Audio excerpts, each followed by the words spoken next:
اور ان ذمہ داریوں کو کس طرح پورا کرنا، یہ مقصد ہے کہ دنیا کی زندگی کو اللہ نے دارالعمل قرار دیا. یہ دارالعمل ہے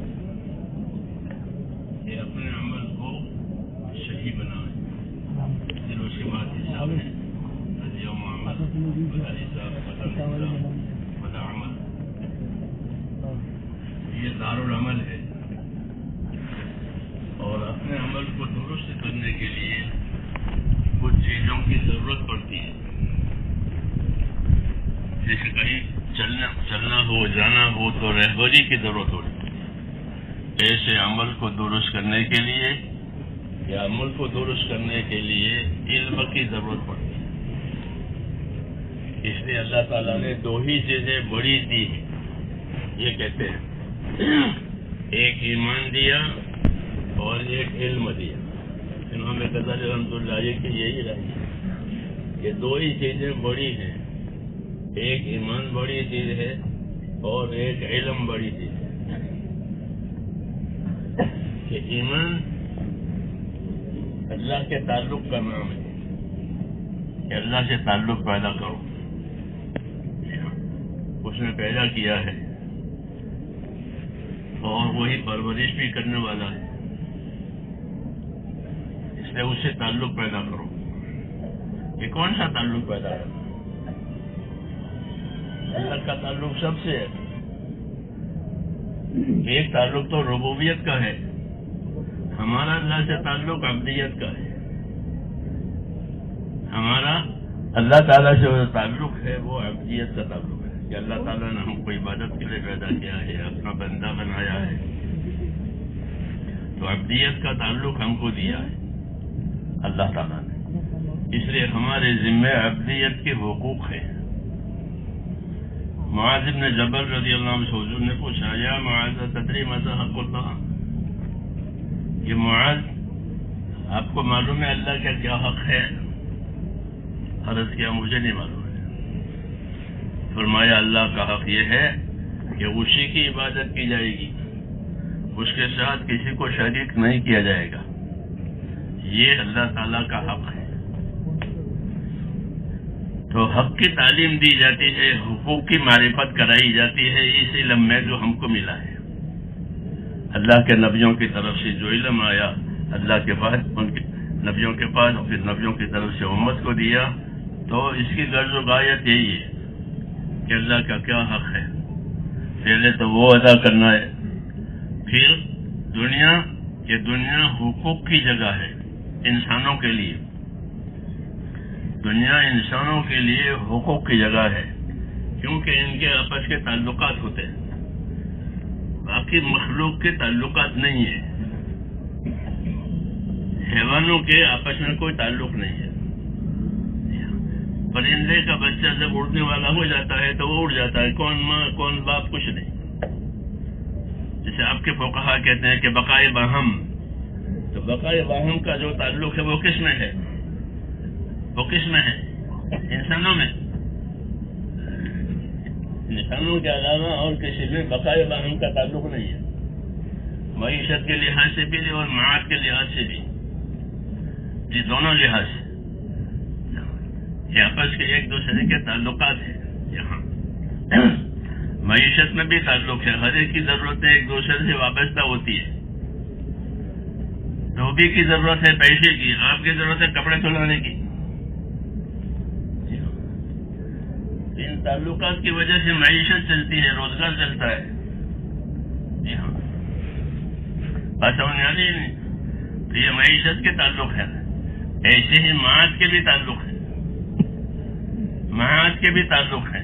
یعنی زندگی کا جو مقصد اللہ تعالیٰ نے بتایا ہے عبادت کرنا، اس کے حکموں کو پورا کرنا، اس میں بھی حقوق ہے. بلکہ وہ تو حقوق ہی ہے.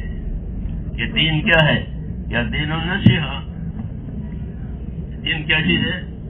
کہ دین ایک دوسرے کی خیرخواہی کرنے کا نام ہے. نصیحت عربی میں خیرخواہی کرنے کو کہتے ہیں. اردو میں نصیحت کسی کو بھلی بات بتانے کو کہتے ہیں. اس کو نصیحت کرو، اس کو نصیحت کرو. لیکن عربی میں عربی میں نصیحت ان کا بھلا چاہو،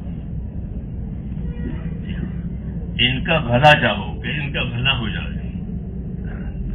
تو دین ایک دوسرے کے بھلا چاہنے کا نام ہے، یہ بتایا. یہی اس کی غرض و غایت ہے کہ دین کے ذریعے سے ایک دوسرے کا بھلا چاہا جائے گا. تو بھلا چاہنے میں دو صورتیں ہیں، ایک آخرت کا بھلا ہو جائے، ایک دنیا کا بھی بھلا ہو جائے. آخرت کے بھلا چاہنے کے لیے اور دنیا کا بھلا ہونے کے لیے اللہ تعالیٰ نے یہ علم اتارا ہے. اس علم کے اندر اللہ تعالیٰ کے اپنے حقوق بھی ہیں ہمارے اور خدا کے درمیان کے، اور آپس کے بھی ہیں، آپس کے بھی ہیں، اور اللہ تعالیٰ کے اور ہمارے درمیان کے بھی حقوق ہیں. کہ ہمارے اور اللہ تعالیٰ کے درمیان کے حقوق کیا ہیں؟ کہ وہ عبادت کا تعلق ہے اللہ سے ہمارا تعلق ہے، اور عبادت کے لیے وہ چیزیں ضروری ہوتی ہیں موقوف علیہ. مثلا عبادت کے لیے ایمان موقوف علیہ ہے، کہ ایمان نہیں ہے تو عبادت نہیں ہے. کوئی عبادت کافر کی قبول نہیں ہے ایمان نہ ہونے کی وجہ، چاہے جتنے بڑے بڑے اعمال کرے. اعمالہم کرماد، قرآن پاک ہے کہ کافر کے اعمال کیسے ہیں؟ کہ رماد یعنی راکھ. تراب نہیں کہا، راکھ کہا. کیوں کہ راکھ جو ہوتی ہے وہ مٹی سے بھی ہلکی ہوتی ہے، فوراً اڑ جاتی ہے، اس لیے راکھ بنا کے اڑا دینا یوں کہتے ہیں. ان کے اعمال وہ تو راکھ کی طرح سے، تو راکھ جو ہے اپنے اڑنے میں برباد ہونے میں بہت ہلکی ہوتی ہے. اسی کا کافر کے اعمال کرمات اشتدت بہ الریح، یہ تو راکھ بھی تھی اور ہوا بھی تیز ہو گئی. تو اس کے وجود کا کیا تصور کریں گے آپ؟ تو کافر کا کوئی عمل اس میں کوئی ثبات بھی نہیں ہے، کوئی قبول بھی نہیں ہے، کیونکہ ایمان شرط ہے.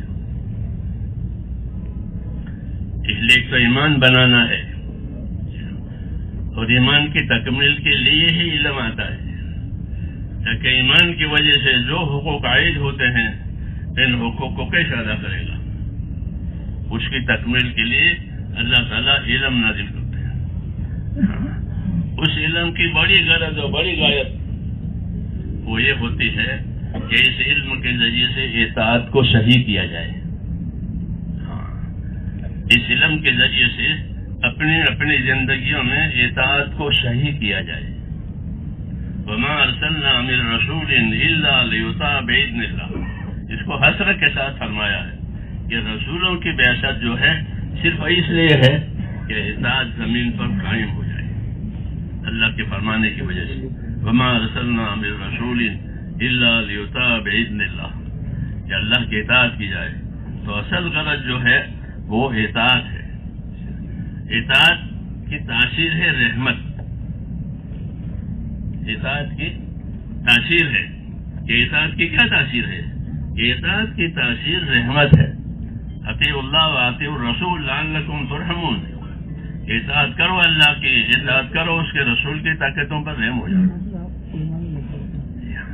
تو رحمت کے حالات دنیا میں ہوں یا رحمت کے حالات آخرت میں ہوں، وہ اطاعت کے ساتھ ہے. اور اطاعت کی صحت علم کے ساتھ ہے.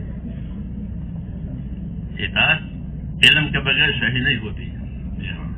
جہالت سے کسی نے اللہ کی عبادت نہیں کی ہے یا کی ہے تو وہ قبول نہیں ہے، کیونکہ وہ جاہل ہے. وہ جاہل جیسے ہے جیسے نابینا ہوتا ہے. تو نابینا بیچارہ کیا دیکھے، وہ تو دیکھتا ہے نہیں، وہ تو ٹٹولے گا کسی چیز کو.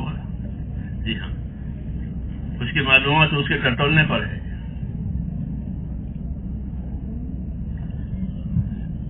یا کسی کے بتانے پر ہے. اس لیے بڑی نعمت جو اللہ تعالیٰ نے دی ہے علم کی، وہ اطاعت میں کمال پیدا کرنے کے لیے ہے کہ اللہ کی اطاعت کرو. صحابہ کرام رضی اللہ تعالیٰ عنہ کا جو کمال تھا وہ اسی راستے کا تھا کہ انہوں نے اپنی زندگیوں میں اطاعت کو کامل بنایا. علم کے اعتبار سے بھی، عمل کے اعتبار سے بھی، اخلاص کے اعتبار سے بھی، استقامت کے اعتبار سے بھی، ہر لائن سے اپنی اطاعت کو کامل بنایا. پہلے تو علم لیا، کیونکہ وہ ضروری ہے سب سے پہلے، تاکہ حق ادا ہو جائے کہ علم جو ہے وہ تو حقوق کی ادائیگی کے لیے ہے، اللہ کا حق، اپنی ذات کا حق، پھر دوسروں کا حق، جتنے تعلقات ہیں اتنے حقوق ہیں ہمارے دین میں، جتنے تعلقات اتنے حقوق۔ جی ہاں، جانور پالا ہے تو کہ جانور سے تعلق ہے تو اس کا بھی حق ہے، اس کا بھی حق ہے، کپڑا ہے تو اس کا بھی حق ہے، جی کہ کپڑے کا حق ہے کہ تہ کر کے رکھو، ایسا نہ ڈالو، اس کا یہ حق ہے نا؟ بتاتے ہیں نا آداب میں، یہی سے ڈال دیا کپڑے کو، پھر اس کو تہ کر کے رکھو، یہ کپڑے کا حق ہے۔ تو ہمارے دین میں علم ہے، اور یہ علم اللہ تعالیٰ کا حق پہچاننے کے لیے ہے، جو حق کی عبادت ہے، اور عبادت کا کمال علم سے ہوتا ہے۔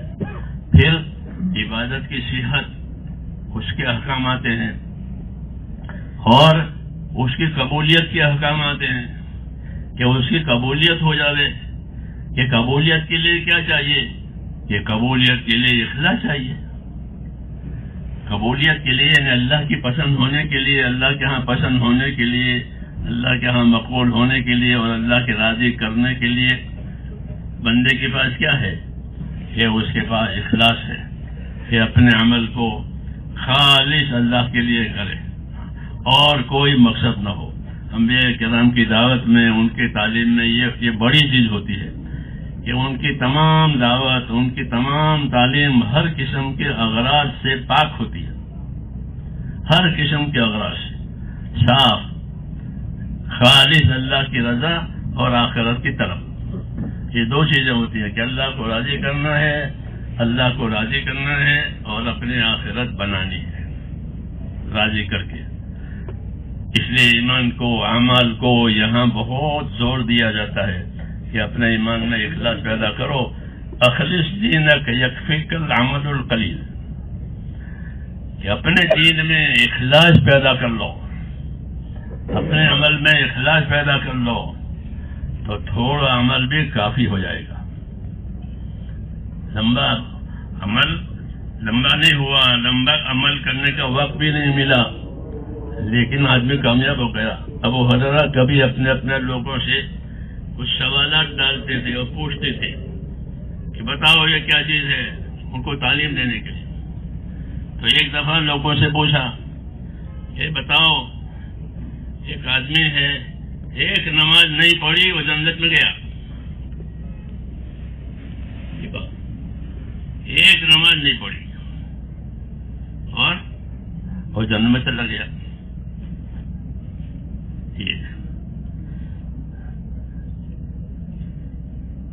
کہ وہ کون ہے، اور یہ کیسے ہوا؟ ایک نماز نہیں پڑھی، وہ جنت میں چلا گیا۔ تو لوگوں کے پاس اس کا جواب نہیں تھا، وہ کیا جانے، وہ بتانے کے لیے پوچھ بھی رہے تھے، معلوم کرنے کے لیے نہیں پوچھ رہے تھے، وہ تو بتانے کے لیے پوچھ رہے تھے کہ بتانا ہے ان کو۔ جب لوگ نہیں بتا پائے تو فرمایا وہ شیرین ہے، قبیلہ انصار، غالب بنی عبد الاشل کا ہے، شادی بن معاذ والا قبیلہ، کہ وہ شیرین ہے کہ اس نے نماز نہیں پڑھی اور جنت میں گیا۔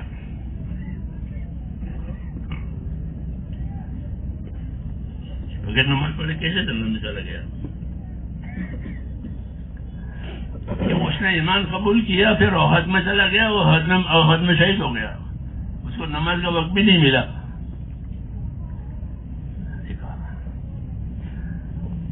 یہ کہا کہ بس وہ اخلاص سے ایمان لایا اور ایمان لا کے شہید ہو گیا۔ تو وہ ہے جو ایک نماز بھی نہیں پڑھی اور جنت میں چلا گیا۔ اخلص دینک یکفیک العمل القلیل، یہ مثال اس کی ہے، یہ ہم کو ابو ہریرہ سمجھا رہے ہیں رضی اللہ تعالیٰ عنہ، اللہ ہم کو نصیب کرے۔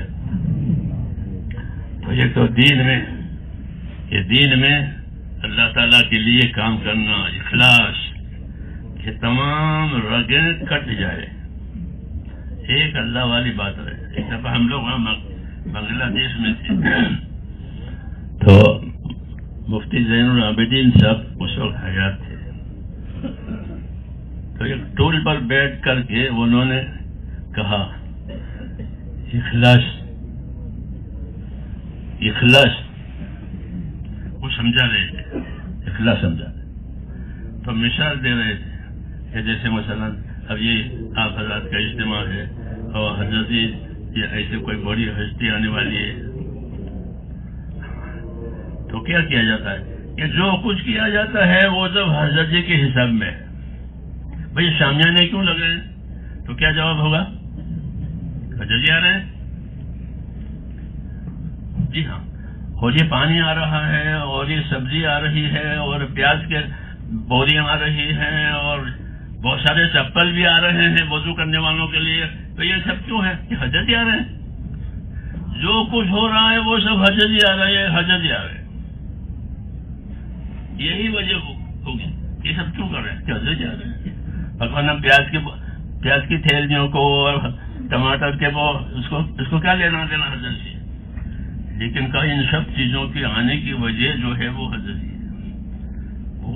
یہ کہہ کر کے یہ آیت سمجھا رہے تھے قل ان صلاتی و نسکی و محیای و مماتی لمن للہ رب العالمین. یہ کوئی فرق، جو کچھ ہے وہ سب اللہ کی وجہ سے ہے. جینا ہو، مرنا ہو، جانی مالی جو کچھ ہو وہ کس کے لیے ہے؟ وہ اللہ تعالیٰ کے لیے. یہ بڑی بات ہے کہ اللہ تعالیٰ اخلاص عطا فرمائے. یہ مخلص کہ اخلاص کہاں ملے گا؟ کہ خوشبو کہاں ملے گی؟ کہ باغ میں. خوشبو کہاں ملے گی؟ کہ باغ میں. اصل وہی ہے، وہی ساری خوشبو آتی ہے. تو یہ اخلاص کہاں ملے گا؟ کہ مخلصین کے پاس سے ملے گا. کہاں سے ملے گا؟ کہ اخلاص مخلصین کے پاس سے ملے گا. یہ پہلی شرط ہے. اس لیے اللہ تعالیٰ نبیوں کو بھیجتے ہیں، وہ اخلاص والے ہوتے ہیں، اخلاص کی دعوت دینے والے ہوتے ہیں، اخلاص کی تعلیم دینے والے ہوتے ہیں، اور حکم ہوتا ہے کہ ان کا اتباع کرو. کیا کرو؟ ان کا اتباع کرو. ہاں، عقیدے سے بھی، عمل سے بھی، ترتیب سے بھی، نیت سے بھی، ہر چیز سے کہ ان کا اتباع کرو. یہ مخلصین ہے. انا اخلصناہم بخالصۃ ذکر الدار.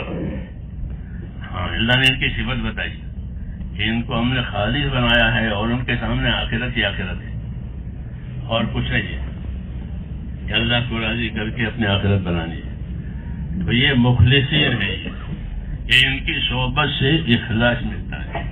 یہ تو پہلی بات ہے کہ اخلاص والوں کے ساتھ رہنے سے اخلاص ملے گا. پھر اخلاص کے درجے ہوتے ہیں، وہ تو سب جانتے ہیں. تو مخلصین کی صحبت میں اخلاص ملے گا، اور وہ حضرات انبیاء ہیں، پھر ان کے اتباع ہیں، درجہ بدرجہ. پھر ان کی صحبت کو یہ اثر ہے کہ ان کی صحبت میں رہنے سے اخلاص ملتا ہے. اس لیے کہا کہ اخلاص والوں کے ساتھ رہو، کونوا مع الصادقین، سچوں کے ساتھ رہو، اخلاص والوں کے ساتھ رہو. تو صحبت سے اخلاص ملتا ہے. دوسرا کہ صحبت نہیں ملی کہ اپنے عمل پر قائم رہنے سے بھی اللہ اخلاص دے گا. کہ بندہ مجھ سے قریب ہوتا ہے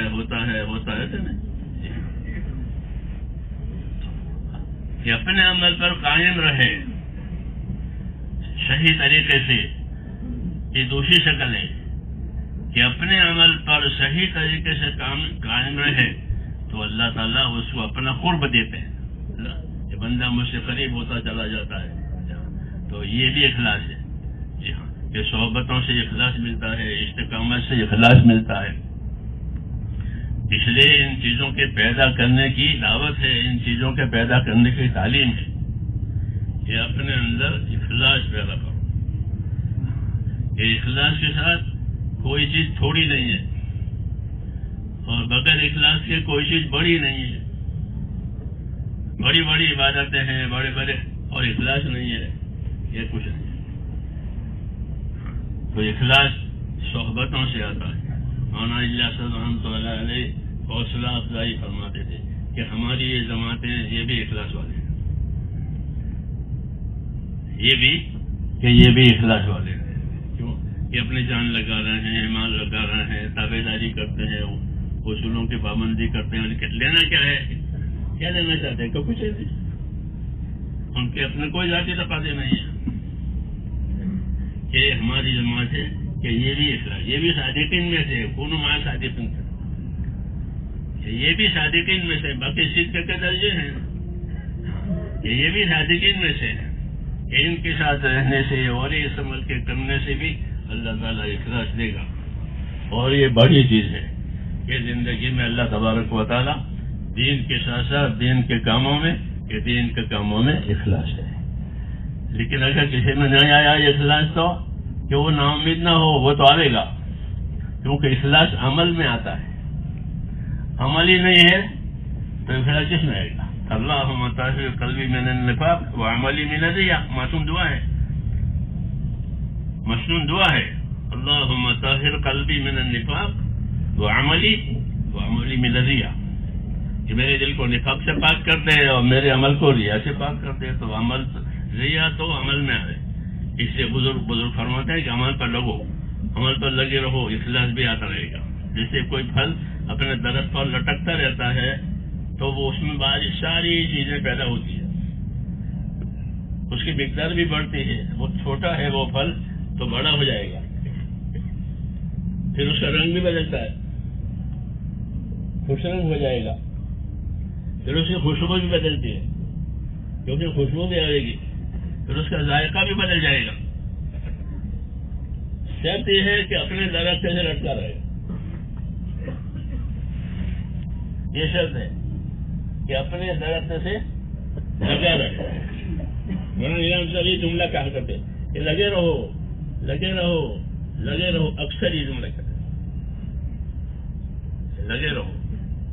جیسے پھل لٹکتا رہتا ہے تو وہ اپنے سارے مراحل پورے کر لیتا ہے، اس کی مقدار بڑی ہو جاتی ہے، اس کا رنگ بڑا بہتر ہو جاتا ہے، اس کی خوشبو ہوتی ہے، اور پھر وہ اس قابل ہوتا ہے کہ دنیا میں جائے.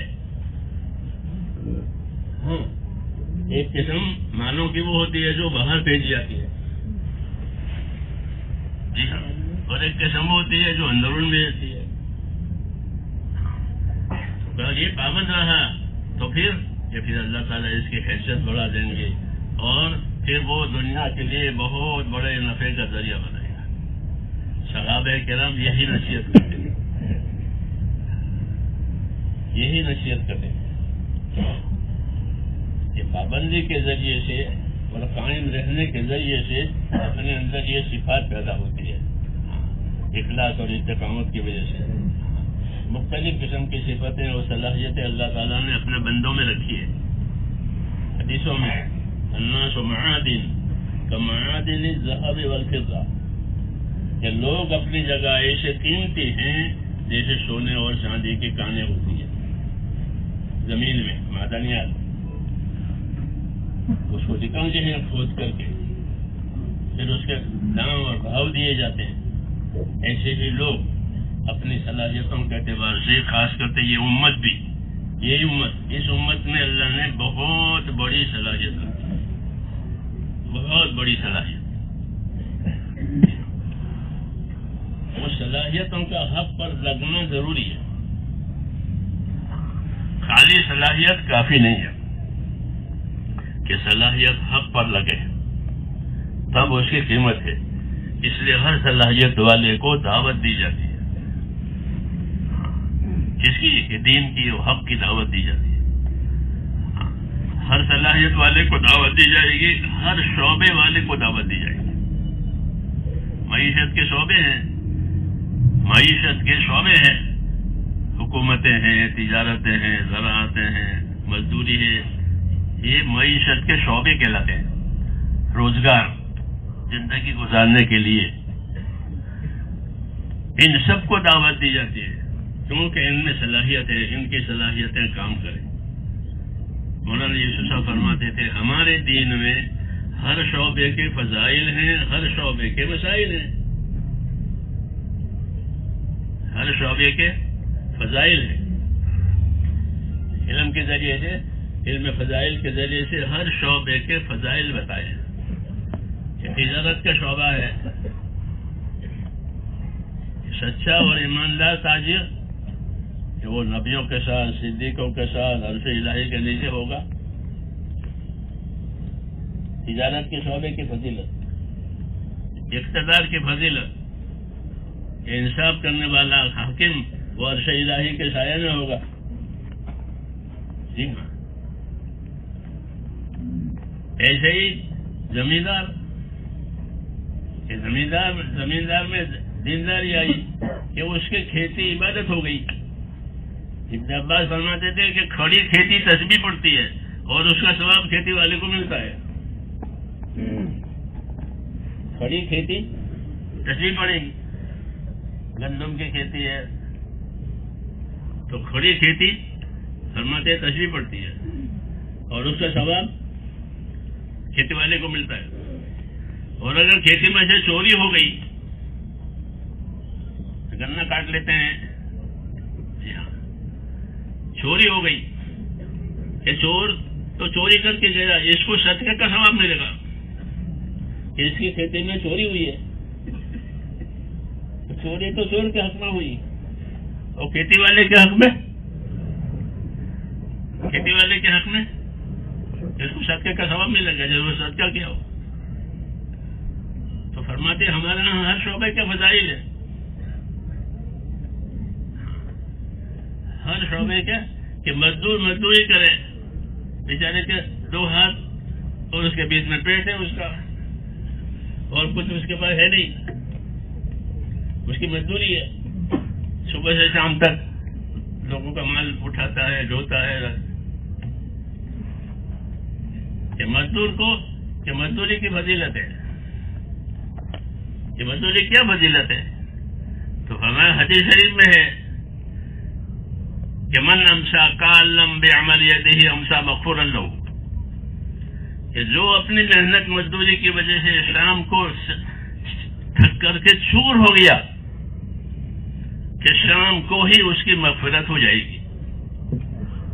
جیسے آپ ہلکے میں سے اٹھیں گے، علم کے ذکر کے آپ کو بشارت قوموا مغفورا لکم، جیسے آپ کو بشارت ملے گی اس کو بشارت ملے گی کہ یہ شام کو تھک کر کے چور ہو گیا ہے، پسینہ تو شام کو ہی اس کی مغفرت ہو جائے گی. تو فرماتے تھے ہمارے ہاں ہر شعبے کے فضائل ہیں اور ہر شعبے کے مسائل بھی ہیں. ہاں، مسائل بھی ہیں. مسائل جو ہے وہ طریقوں کا نام ہے کہ کون سا طریقہ صحیح ہے، کون سا طریقہ غیر صحیح ہے. فضیلت تو صحیح طریقوں پر قائم ہونے سے ملے گی، ایسے نہیں ملے گی. تو فرماتے ہیں ہمارے ہاں ہر شعبے کے فضائل ہیں، ہر شعبے کے مسائل ہیں. تجارت میں تجارت کے مسائل، زراعت میں زراعت کے مسائل، حکومت اقتدار میں اس کے مسائل، مزدوری میں اس کے مسائل. مزدور کیسا ہونا چاہیے؟ مزدور کیسا ہونا چاہیے؟ تو شعیب علیہ السلام کی بیٹی نے وہ اصول بیان کیا ہے. اپنے باپ سے کہا کہ ایک آدمی آیا ہے، اس نے یہ پانی وانی پلا دیا، ہاں وہ اچھا آدمی ہے، ہاں تو کہہ کے بلا کے لے آؤ. تو بلا کے لے گئی اور راستے میں اس نے موسیٰ علیہ السلام کا تقویٰ دیکھا، کیونکہ نبوت تو تقوی کی دائی ہوتی ہے.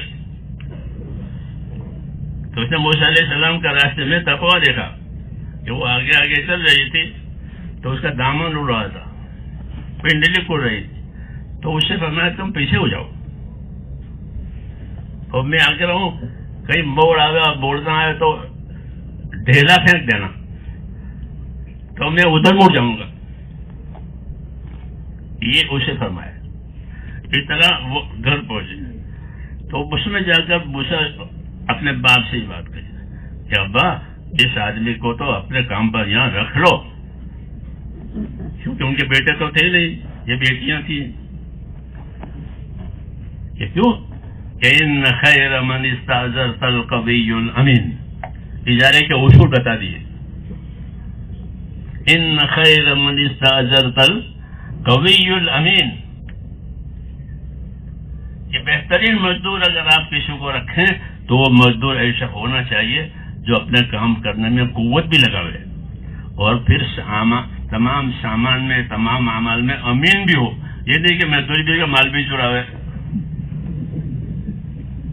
ہاں یہ اصولی بات اللہ تعالیٰ نے اس کے کلام کو نقل کیا کہ اصولی بات ہے. ان خیر من استاجرت القوی الامین، مزدوری کے اصول کہ مزدور کیسا ہونا چاہیے کہ آپ اچھا آدمی جس کو آپ مزدوری میں رکھیں کہ وہ ایک تو قوت خرچ کرے، کام چور نہ ہو اور امین ہو، سامان چور بھی نہ ہو. ہاں جی ہاں، سامان چوری کر کے لے جاتے ہیں. کہ ایسا نہیں، یہ ایسا نہیں ہے. اس لیے آپ تو اللہ تعالیٰ نے یہ اصولی بات ہم امت کے نظر کے مزدوری کے کیا اصول ہے. ان خیر من استاجرت القوی الامین، کہ بہترین آدمی جس کو آپ مزدوری پر رکھے وہ اپنی قوت بھی خرچ کرے، کام چور بھی نہ ہو اور امین بھی ہو، سامان چور بھی نہ ہو. اصولی بات. تو مزدوری پر بات ہو رہی تھی کہ بھائی مزدوری بھی ایک شعبہ ہے، اس کے بھی فضائل ہیں، اس کے بھی مسائل ہیں. یہ اس کے مسائل ہیں اور وہ اس کے فضائل ہیں کہ شام کو تھک کر کے چور ہو جائے گا تو اللہ تعالیٰ شام کو ہی اس کی مغفرت کرے گا. تو جس کی روزانہ مغفرت ہو تو وہ صرف کولی نہیں، وہ ولی بھی ہے. یا کولی رہ گیا، یہ کولی بھی ہے اور یہ ولی بھی ہے. کیوں؟ تو اس کی مغفرت ہو رہی ہے. تو یہ اس پر ہے کہ ہمارے ہاں ہر شعبے کے فضائل ہیں، ہر شعبے کے مسائل ہیں ہمارے دین میں، کہ جو جس شعبے کو جائے تو اس شعبے کے مسائل کو لے، اس شعبے کے فضائل کو لے اور اپنے شعبے سے اپنی دنیا اور آخرت بناوے. وابتغ فیما آتاک اللہ الدار الآخرہ، یہ ایک اصولی بات ہے، تقاضا ہے کہ وابتغ فیما آتاک اللہ الدار الآخرہ، کہ تجھ کو اللہ نے جو کچھ دیا ہے دنیا کے اندر اس سے تو اپنی آخرت بنا. بات تو قارون سے کہی گئی تھی لیکن اصولی بات ہے تو وہ ہمارے لیے بھی نازل ہوئی ہے اور قیامت تک کے لیے بات چلی کہ وابتغ فیما آتاک اللہ الدار الآخرہ ولا تنس نصیبک من الدنیا. ہاں کہ اپنا حصہ نہیں بھولنا بلکہ اپنی دنیا سے اور جو کچھ اللہ نے ملا ہے اس سے آخرت بنانا. یہی اصل ہے کہ آدمی اپنی ہر صلاحیت سے آخرت بنائے. مال ہو تو، قوت ہو تو، علم ہو تو، سب چیزوں سے اس کی غایت ہی یہی ہے کہ دنیا سے آخرت بناؤ. انبیاء کرام کی دعوت میں یہی پہلو سب سے زیادہ غالب اور وزندار رہتا ہے کہ دنیا سے آخرت بناؤ. اور دنیا تو گزارے کے لیے ہے. دنیا کس کے لیے؟ متاع. دنیا کو کیا کہا کہ متاع. انما هذه الحیات الدنیا متاع. یہ تو متاع ہے، یعنی گزارے کے لیے دیا ہے. یہ کام ہو گیا تو آدمی اس چیز کو چھوڑ دیتا ہے. میں بیٹھا ہوں، جب کام ہو جائے گا تو کرسی چھوڑ دیں گے. جی ہاں، متاع اسے کہتے ہیں کہ ما یتمتع بہ ثم یترکہ، کہ فائدہ اٹھا لے، کام اپنا بنا لے، پھر اس چیز کو چھوڑ دے. کوئی بھی ان تمام چیزوں کو باندھ کر کے نہیں لے جاتا. جی ہاں، آپ اسٹیشن پہ جائیں گے تو اپنی کار چھوڑ دیں گے اور ریل میں سوار ہو جائیں گے اور پھر جب اپنی جگہ تو ریل بھی چھوڑ دو گے یا ریل میں بیٹھے رہیں گے. کیونکہ یہ متاع ہے. وہ جامع لفظ کہا ہے دنیا کے ہر چیز کے بارے میں، ہر سبب کے بارے میں. انما هذه الحیات الدنیا متاع، وقت کے لحاظ سے بھی اور انتفاع کے لحاظ سے بھی. وقت کے لحاظ سے بھی متاع ہے اور انتفاع کے لحاظ سے بھی متاع ہے. دونوں لحاظ سے کوئی نفع بھی تھوڑا اور تھوڑے وقت کے لیے بھی ہے. جی ہاں، تو انما هذه الحیات الدنیا متاع وان الاخرة هي دار القرار. آخرت کہ وہ تو دارالقرار ہے، وہاں سے فرار ہے ہی نہیں، وہاں سے فرار نہیں ہے، معاد ہے. اصلح لآخرتی الذی فیہا معادی، میری آخرت درست فرما لے.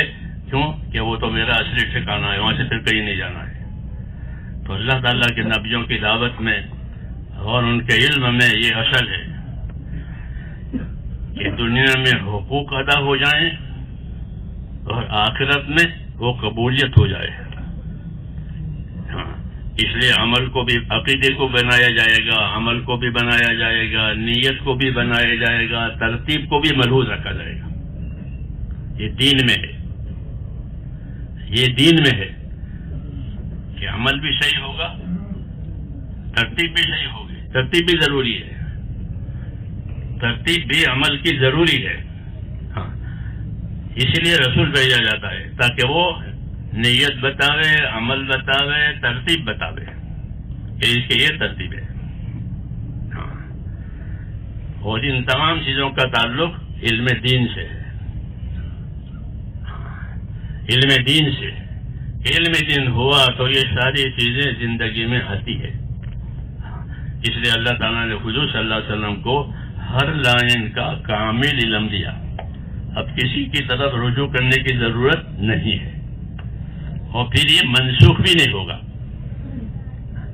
یہ علم منسوخ نہیں ہوگا بلکہ یہ باقی رہے گا. اس کو رسوخ دیا گیا ہے، یہ باقی رہے گا. اس کی حفاظت اللہ کریں گے، اس علم کی حفاظت اللہ کرے گا. جب زمانے میں اللہ چاہیں گے اس علم کو اللہ زندہ کریں گے. لوگ چھوڑ دیں گے، لوگ جہالت سے زندگی گزاریں گے، لیکن جب اللہ چاہے گا تو، کہ اللہ چاہے گا تو اس علم کو اللہ زندہ کرے گا. ایسے لوگ پیدا کرے گا کہ جو اس علم کو سنبھالے، جی ہاں، اور اس کا حق ادا کرے. یہ صحابہ کرام یہ کہتے تھے کہ اللہ تعالیٰ اس علم کی حفاظت کرے گا.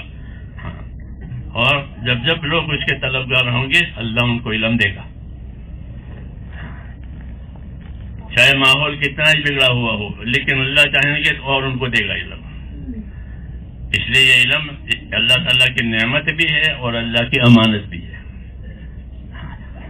یہ اللہ کی نعمت ہے، اس سے بڑی کوئی نعمت نہیں ہے. ایمان اور علم دو بڑی نعمتیں، یہ بڑی نعمت ہے. اس کا کیا تقاضا ہے کہ اس کا ایک تقاضا تو یہ ہے، اس کا ایک تقاضا یہ ہے کہ اپنے آپ کو اپنے اس علم کا تابع بنایا جائے. ہاں، آدمی دو جگہ تابع دار ہوتا ہے، ایک ہوا میں، ایک ہدا میں. اس کی تابع داری دو جگہ ہو جائے گی، یا ہدا یا ہوا، یعنی خواہشات. جی ہاں، یا تو خواہش کی تابع داری کرے گا یا پھر اللہ کی طرف سے آئی ہوئی جو ہدایت ہے اس کی تابع داری کرے گا. حضور صلی اللہ علیہ وسلم کو ہدا کے ساتھ بھیجا گیا. اس کے ساتھ هو الذی ارسل رسولہ بالہدی ودین الحق، صحیح عقائد، صحیح اعمال، یہ مراد. هو الذی ارسل رسولہ بالہدی ودین الحق، کہ صحیح عقائد، صحیح اعمال، ان کے ساتھ حضور صلی اللہ علیہ وسلم بھیجے گئے ہیں.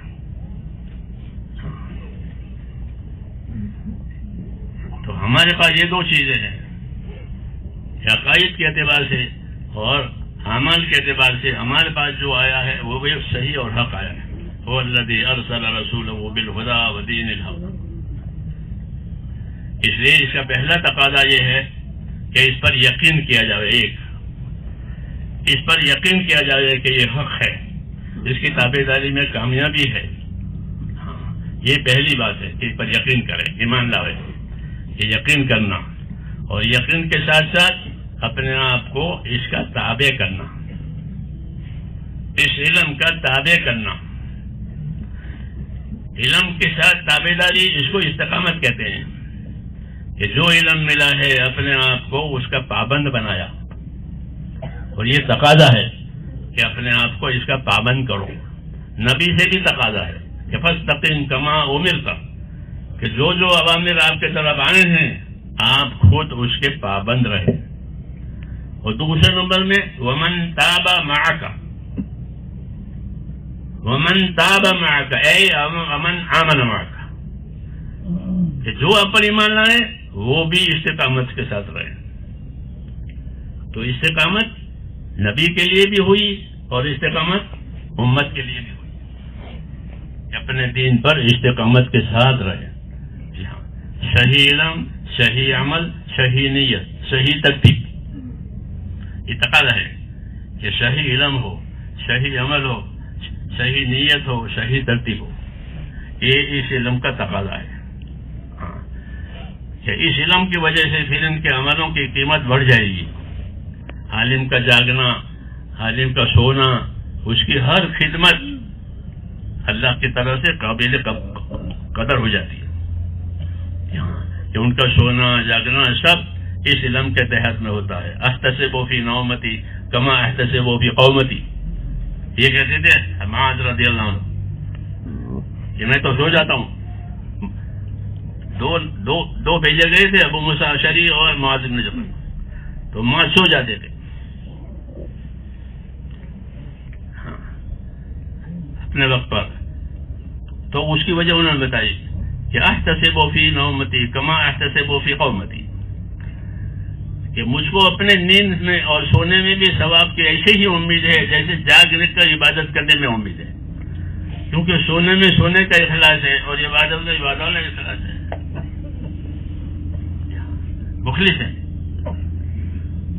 مخلص، المخلصون هم مصابیح الہدی، حدیث شریف میں کہ جو مخلصین ہیں وہی ہدایت کے چراغ ہیں.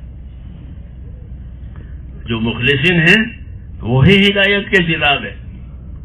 انہی کے ذریعے سے ہدایت کی روشنی پھیلے گی اور فتنوں کی ظلمتیں کٹے گی. جی ہاں، المخلصون هم مصابیح الہدی، کہ جو مخلصین ہیں وہ ہدایت کے چراغ ہیں. تو ان سے کیا ہوگا؟ یہ فتنوں کی ظلمتیں سب کٹے گی، حق کو قوت ملے گی. تو علم ایک تو اخلاص مانگے گا، استقامت مانگے گا، اور تیسرا کہ اشاعت مانگے گا. علم کی اشاعت کرو. جیسے تاجر اپنے تجارت کو کی توسیع کرتا ہے، ایک دکان ہوئی تو دو، ہاں ایک چیز کی ہے تو دوسری چیز کی بھی دکان کرے گا. توسیع ایسے ہی علم کہ اپنے علم کی اشاعت کرو، کہ اشاعت سے اس کا حق ادا ہوگا اپنے اعتبار سے، باعتبار سلامت کے، اس باعتبار استقامت کے، اور امت کے لحاظ سے باعتبار نصیحت اور خیر خواہی کے. علم کی اشاعت کرو کہ یہی امت کی خیر خواہی ہے. اشاعت میں دو باتیں ہیں کہ اشاعت میں کہ امت کو صحیح علم دو.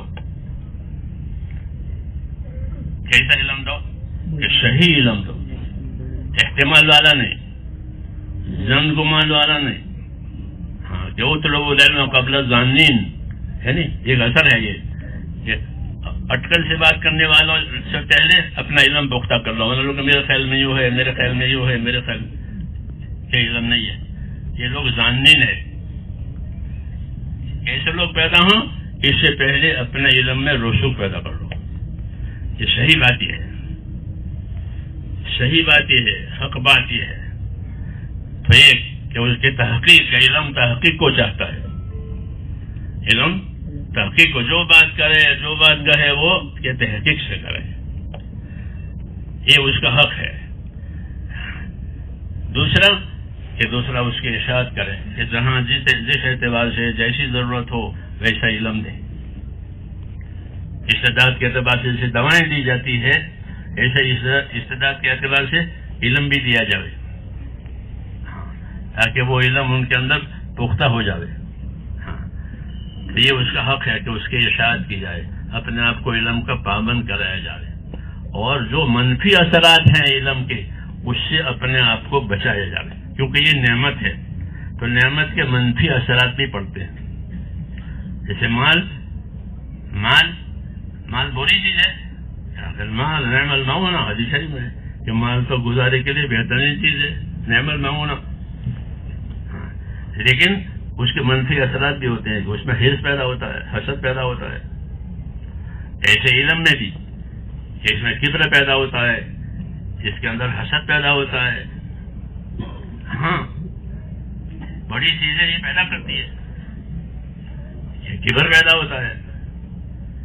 ہمارے مولانا اعزاز علی صاحب مرحوم تھے تو فرماتے تھے علم سے کبر پیدا نہ ہو یہ تعجب کی بات ہے، علم سے تو کبر پیدا ہوتا ہے.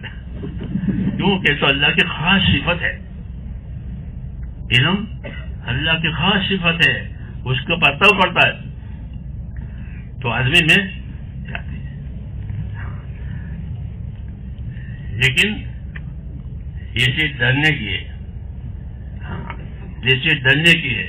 اس لیے علم کے ذریعے سے اپنا تعلق اللہ سے صحیح کیا جائے تاکہ اس کی خشیت پیدا ہو. کیا پیدا ہو؟ اس کی خشیت، اس کا خوف، اس کی عظمت سے ڈرنا پیدا ہو. یہ خاص علماء کی خصوصیت ہے کہ جو علماء ہوتے ہیں ان کے اندر خشیت ہوتی ہے، یعنی اللہ کی عظمت سے وہ ڈرتے ہیں، تو وہ بات پیدا نہیں ہوتی. اس لیے صحابہ کرام نے حضور صلی اللہ علیہ وسلم سے علم لیا، وہ صحبت سے لیا. ایک تو کتابوں سے لینا وہ بھی صحیح ہے، ایک صحبت سے لینا وہ بھی صحیح ہے. کہ صحبت میں اور کتابوں میں کیا امتیاز ہے؟ کہ صحبت سے صفات بھی منتقل ہوتی ہے، کتاب سے مضمون منتقل ہوتا ہے. کتاب سے کیا ملے گا؟ اس موضوع کا جو مضمون ہے وہ ملے گا. کتاب سے صفت نہیں ملے گی، تو صفت تو موصوف میں ہوتی ہے. صفت کی میں ہوتی ہے؟ موصوف میں. تو صحابہ میں علم آیا صفات کے ساتھ. کیوں؟ کہ انہوں نے علم کو صحبت سے لیا، تعامل سے لیا، تعامل سے لیا، ایک دوسرے کے عمل سے لیا، ایک دوسرے کی صحبت سے پوچھ کر کے، سیکھ کر کے، معلوم کر کے. ہاں تو وہ علم نے اپنا صحیح اثر کیا اس کے اندر. کہ صحیح اثر کیا ہے؟ کہ اللہ سے ڈر. علم یہ کہتا ہے اللہ سے ڈر، اللہ کا ڈر یہ پیدا کرنا. ہاں پھر جب اللہ کا ڈر پیدا ہوگا تو آدمی انصاف کرنے والا بنے گا. ڈر کی یہ تاثیر ہے، ڈر کی یہ تاثیر ہے کہ ڈر کی وجہ سے حقوق کی حفاظت ہوتی ہے، حدود کی حفاظت ہوتی ہے ڈر کی وجہ سے. اعدلوا هو اقرب للتقوى، کہ انصاف سے رہو، کہ انصاف سے انصاف کرو، کہ انصاف تقوی سے قریب ہے. کہ انصاف کی وجہ سے سارے حدود حقوق قائم ہوتے ہیں اور انصاف پیدا ہوتا ہے اللہ کے ڈر کی وجہ سے. کہ اللہ کا ڈر پیدا ہو گیا، اب سارے حدود حقوق اس کی حفاظت ہو گئی. اس لیے اللہ تعالیٰ سے یہ چیز مانگی جاتی ہے علم کے ساتھ. اللہم انی اسألک الہدی والتقی، کہ اللہ مجھے ہدایت بھی دے، مجھے تقوی بھی دے، مجھے تقوی بھی دے، ہدایت بھی دے. ایک منفی ہے، ایک مثبت ہے. ہدایت مثبت ہے، تقوی منفی ہے. تقوی منفی ہے کیونکہ تقوی وقایا سے ہے، اس معنی بچنا، کہ اللہ تعالیٰ کی نافرمانی سے اور ناگواریوں سے بچنے کی طاقت بھی دے، اس کو تقوی کہتے ہیں. اور ہدایت وہ رہبری ہے آگے بڑھنے کے لیے، کہ آگے بڑھو، مثبت ہے یہ.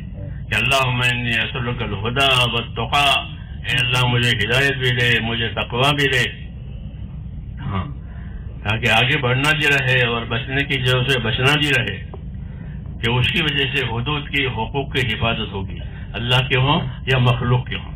اس لیے ہمارے علم میں یہ تمام چیزیں ہیں کہ منفیات پیدا نہیں ہوگی بلکہ اللہ کے انعام اکرام کے سہارے کام کرنے ہیں. اسے اس علم میں حسد کی اجازت نہیں ہے، حسد کی اجازت نہیں ہے، بخل کی اجازت نہیں ہے کہ علم کو چھپاؤ، کہ اس کی اجازت نہیں ہے. حسد کی اجازت نہیں ہے کہ کسی کی ترقی دیکھ کر اپنے اندر جلن پیدا ہو. کہ نہ، ہمارے ہاں حسد نہیں ہے، ہمارے ہاں تو نصیحت اور خیر خواہی ہے کہ اس کا اور بھلا ہو جائے، اس کا اور بھلا ہو جائے. ہاں یہ اگر اس میں یہ بات پیدا ہوئی تو پھر وہ علم صحیح نہیں ہے. اس میں حسد پیدا ہو گیا، ہاں، اس میں کبر پیدا ہو گیا، اس کے اندر دنیا کا لعنت پیدا ہو گیا. یہ صفتیں بنی اسرائیل کے علماء میں پیدا ہوئی تھی. ہاں، یہ دنیا کا عجز بھی ان کے اندر ہے، حسد بھی ان کے اندر ہے، اور کبر بھی ان کے اندر ہے کہ اپنے زمانے میں نبی آیا ہے تو تصدیق بھی نبی کی بات نہیں مانتے اپنا کبر کی وجہ سے. ہاں، نبی موجود ہے نہیں مانتے. کیوں؟ کہ بڑے بن گئے. اگر نبی کے مان مانتے ہیں تو چھوٹے ہو جاتے ہیں. یہ چیز نہ پیدا ہو، اس لیے کہتے ہیں کہ اس علم کو اچھی صحبت سے لو اور اپنے عمل کی پابندی سے لو. جی ہاں، تاکہ یہ منفی اثرات اپنے اندر نہ پیدا کرے. ورنہ کہ یہ علم تو زندگی میں بھی کارآمد ہے، موت کے بعد بھی مفید ہے. صدقہ جاریہ، صدقہ جاریہ ہے. یہ مال بھی صدقہ جاریہ بننے کا سبب ہوتا ہے، علم بھی ہوتا ہے، اور یہی نیت ہونی چاہیے. صحابہ کرام اپنے آدمیوں کو نصیحت کرتے تھے. کیا نصیحت کرتے تھے؟ کونوا مصابیح الہدی. یہ کہتے تھے کہ کونوا مصابیح الہدی، ہدایت کے چراغ بنو. اپنے آدمیوں سے کہتے تھے کہ ہدایت کے چراغ بنو. ومنابع الہدی، ہدایت کے سرچشمے بنو. جس زمین میں سے پانی پڑتا ہے نا یم میں، کہ ہدایت کے سرچشمے بنو کہ لوگ تمہاری ذات سے فائدہ اٹھائے. ہدایت کا سرچشمہ پانی. ہاں، کیونکہ علم کی یہ دو صفتیں ہیں. علم کی ایک صفت نورانیت بھی ہے، ایک صفت پانی کی صفت اس کے اندر ہے. پانی کی صفت ہے علم میں کہ پانی جاری ہوتا ہے. ایسے ہی علم میں یہ صفت ہے کہ یہ جاری ہوگا. حضور نے اپنے علم کی مثال پانی سے دی ہے کہ مثل ما بعثنی اللہ من العلم والہدی کمثل غیث، کہ جو علم و ہدایت اللہ نے مجھے دی ہے وہ پانی کی طرح سے. کون سا پانی؟ کہ آسمان سے آنے والا پانی. آسمان سے آنے والے پانی میں حیات کی تاثیر ہے کہ وہ زمین میں حیات کا سبب بنتا ہے. جتنے مخلوق زمین کی ہے وہ پانی کے محتاج ہے. پانی نہیں ہے تو سب مر جائیں گے. تو یہ سبب حیات ہے پانی. اس طرح یہ علم بھی کہ یہ سبب حیات ہے کہ اصلی زندگی اس علم سے ملے گی. حیات طیبہ جس کو کہتے ہیں وہ اس علم سے ملتی ہے. اسے اس علم کا تقاضا ہے. کیا تقاضا ہے؟ کہ اپنے آپ کو اس کا پابند کیا جائے. یہ پہلا تقاضا ہے. فاستقم کما امرت، کہ جو بات آئی اللہ کے امر کی کہ اس کے اپنے آپ کو پابند بناؤ. اے نبی آپ بھی اور آپ کی امت. پہلا تقاضا اپنے آپ کو اس علم کا پابند کرنا. دوسرا تقاضا کہ اس امت سے خیر خواہی، اس علم سے خیر خواہی کرنا. اس علم کے ذریعہ خیر خواہی کرنا. جس طرح مال کے ذریعے سے خیر خواہی کی جاتی ہے، حاجت مندوں کی حاجت پوری کی جاتی ہے، ایسے ہی اس علم کے ذریعے سے خیر خواہی کرنا. اور خیر خواہی کے دو راستے ہیں. طلب والا آوے تو اس کو علم دو، اور طلب والے نہیں ہیں تو کہ ان میں طلب پیدا کراؤ. طلب والے نہیں ہیں تو ان کو چھوڑ دو. کہ طلب والوں میں طلب پیدا کراؤ تاکہ وہ طالب بن کر کے آوے. اور جن میں طلب ہے ان کو ان کے مطلوب اور مطلب کی چیز دو. دو قسم کے لوگ ہوتے ہیں، طالب ہو گیا طالب. تو طالب کو اس کے طلب کی چیز دی جائے گی. حضور نے وصیت فرمائی میرے بعد لوگ آئیں گے تم سے علم پڑھنا چاہیں گے تو میری وصیت کو قبول رکھو، یہ فرمایا تھا. تو طلب لے کر آوے، ان کو ان کے طلب کے مطابق علم دینا. اور جن میں طلب نہیں ہے تو کہ ان میں طلب پیدا کراؤ. یہ نشے میں ہے اس لیے ان میں طلب نہیں ہے. نشہ چڑھ جاتا ہے دنیا کا تو اس لیے بے طلبوں میں جانا یہ بھی علم کا تقاضا ہے. نہیں تو علم کی حدود محدود ہو جائے گی. ہاں، یہ طلب والے آئیں گے اور بے طلب نہیں آئیں گے. پھر جب یہ ختم ہو جائیں گے تو اب کوئی طلب والا نہیں رہے گا. جہالت پھیل جائے گی. قیام کی علامتوں میں سے ہے. اس لیے اس علم کے دو طلب والوں کو ان کے مطلب کے مطابق دینا، اس کو تعلیم کہتے ہیں. اور بے طلبوں میں طلب پیدا کرنا اس کو دعوت کہتے ہیں۔ حضور صلی اللہ علیہ وسلم کے تمام علوم اپنی تعلیم اپنی دعوت سے جڑے ہوئے تھے۔ جو علم نازل ہوا اس کی تعلیم دی، جو طلب لے کر آئے ان کو، اور جو نہیں آئے ان کو دعوت دی۔ توحید کا علم آیا تو توحید کی دعوت دی، قولوا لا الہ الا اللہ، توحید کی دعوت دی۔ نماز کا حکم آیا تو نماز کی دعوت دی، تو جو چیز اس کی دعوت دی، یعنی اس کا نفع نقصان سمجھایا، اور جب عمل کے لیے تیار ہوا تو اس کو عمل کا طریقہ بھی بتایا۔ یہ اس کا تقاضا ہے۔ آج بھی یہی بات ہے کہ جو طلب والے ہمیں ان کا تو حق ہو گیا، ہاں، کہ ان کے ساتھ خیر خواہی کی جائے، اور جو بے طلب ہیں وہ کہ ان کی خیر خبر لی جائے کہ بے طلبوں میں طلب پیدا کراؤ۔ اس لیے امت میں حرکت بھی ہے اور امت میں ثبات بھی ہے۔ ہاں، کہ امت کی عملی زندگی میں حرکت اور ثبات دونوں ہے، جیسے چکی میں دونوں چیزیں ہوتی ہیں، حرکت بھی ہے ثبات بھی ہے۔ حرکت اس کو متعدی کرنے کے لیے ہے، ثبات تو ہے ضروری، لیکن جو حرکت ہے وہ اس کو متعدی کرنے کے لیے ہے، تاکہ وہ باقی رہے اور اس کا نفع زیادہ ہو جائے۔ اس لیے ہم کو دعوت بھی دی گئی ہے اور تعلیم بھی دی گئی ہے کہ اپنے علم کی تعلیم بھی کرو، اپنے علم کے داعی بھی بنو، کہ نفع نقصان سمجھا کر لوگوں کو علم پر لاؤ، لوگوں کو دین پر لاؤ، پھر جو دین پر آوے تو دین کی تعلیم دو۔ اس لیے طلب والوں کو تعلیم اور بے طلب والوں کو دعوت۔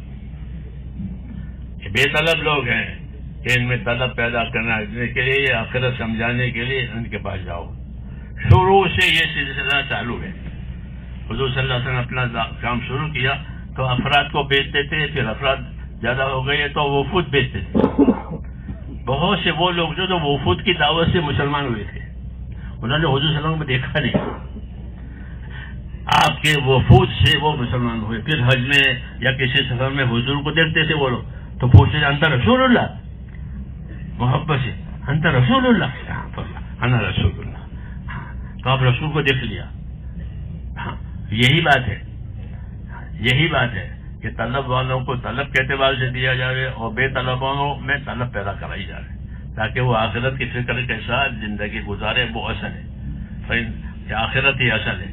اس لیے ہمارے بزرگوں نے یہی ترتیب بتائی ہے۔ اہل علم سے کیا چاہا جاتا ہے؟ اہل علم کے دو طبقے ہیں۔ ایک طبقہ وہ ہے جو امت کا مرجع ہے، امت کے مسائل دیکھتے ہیں۔ ایک طبقہ وہ ہے جو خادم ہے، خدمت کرتے ہیں۔ تو جو مرجع ہے ان سے توثیق چاہی جاتی ہے۔ جیسے جب کام شروع ہوا تو جو حضرات مرجع تھے اس زمانے میں، ان کے پاس یہ کام لے گئے، یہ کام کیسا ہے، انہوں نے کی توثیق کر کہ یہ ٹھیک ہے، یہ کام ٹھیک ہے۔ مولانا مدنی صاحب لاہوری تھے، ہوتے کہ فضل اللہ صاحب تھے، مولانا مدنی حضرات، انہوں نے توثیق کی اس کی کہ یہ کام ٹھیک ہے۔ جب توثیق ہوئی ان حضرات سے جو مرجع ہیں، تو جو اہل خدمت ہے ان سے تعاون مانگا کہ آپ ہمارے معاون بنو۔ آج بھی یہی بات ہے کہ آپ حضرات سے معاملت مانگی جاتی ہے کہ اس کام کے معاون بنو۔ ایک تو ذہنی فکری اعتبار سے معاونت ہے، وہ تو ہے الحمدللہ۔ اب عملی معاون کہ عملی معاونت کرو، کہ جس طرح یہاں وقت دیتے ہیں پڑھنے پڑھانے میں، تصنیف تعلیم میں، وہ بھی براق ہے، ایسا مزید کہ جن میں طلب نہیں ہے ان کے پاس جانا، ان کو دعوت دینا، ان کو دین آخرت کی اہمیت سمجھانا، تاکہ وہ مقصد زندگی میں آ جاوے۔ اس کے لیے ہمارے بزرگوں نے یہ طریقہ رکھا ہے کہ اہل علم سے جو خدمتوں میں لگے ہوئے ہیں، مزید خدمت کی ان کو دعوت دی جاوے کہ وہ ایک ایک سال اللہ کے راستے میں لگاوے، ایک ایک سال اللہ کے راستے میں لگاوے، اس کام کے سارے پہلو ان کے سامنے آ جائیں، چل پھر کر کے عملی طور پر سے، پھر پورے عالم کو اپنا میدان بناوے۔ جیسے حضور صلی اللہ علیہ وسلم پورے عالم کے لیے ہے، ایسے ہر عالم کہ وہ بھی پورے عالم کے لیے ہے، پورے عالم کی فکر کرے، اپنی اپنی طاقت کے مطابق، اور جو ضروری چیزیں ہیں دین کی وہ امت میں آ جاوے، اس کے لیے کوشش کریں۔ اس کے لیے یہ طریقہ ہے کہ اہل علم حضرات سے اپنی ان خدمتوں کے ساتھ ساتھ ان سے ایک سال کا مطالبہ ہے کہ ایک سال اس کام میں لگائیں، تاکہ ان کے اندر اللہ تعالیٰ وہ صلاحیت پیدا کر دے کہ وہ پورے عالم میں اپنی بات سمجھا سکے، اپنی بات بتا سکیں کہ ہاں، اور امت کا رخ حق کی طرف پھیرنے والی صلاحیت پیدا ہو جاوے۔ تو اس کے لیے آپ حضرات سے التجا ہے اور درخواست ہے کہ ایک سال کے لیے بتائیں۔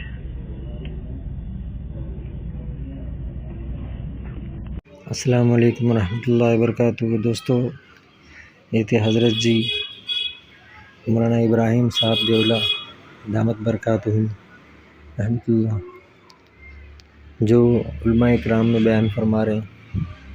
حضرت جی کا بہت زیادہ فکر والا اور بہترین، ماشاءاللہ کتنی فکروں کے ساتھ بیان فرما رہے ہیں۔ اللہ تعالیٰ ہر ایک کو اس کے اوپر عمل کرنے کی توفیق عطا فرمائے اور 100% عمل کرنے کی توفیق عطا فرمائے، اور ہمیں ان سے استفادہ حاصل کرنے کی توفیق عطا فرمائے، اور اللہ تعالیٰ حضرت جی کا ہم پر سایہ دیر تک قائم فرمائے۔